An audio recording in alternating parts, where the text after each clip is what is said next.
3 வயது நடக்கிற போது சுவைக்கின் கோவிலுக்கு அன்னை கன்னிமரியாவை யூத பாரம்பரியப்படி காணிக்கை ஒப்பு கொடுக்க சொல்கிறார். அப்பொழுது அவர் அங்கே கோயிலுக்கு போகிற போது 10 செம்மறி ஆடுகளும் ஆஞ்சல்லி, 12 இளங்கன்றுகளும் பித்தல்லி, 100 கப்பரத்தி வெள்ளாடுகளும் காணிக்கை ஒப்பு கொடுக்கின்றார்.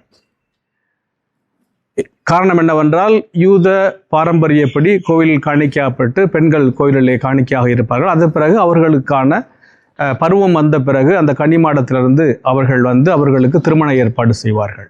இவ்வாறு தாயின் கருவிலேயே அன்னை கன்னிமரியால் கடவுள் அருளால் நிறைந்து காணப்படுகிறார்.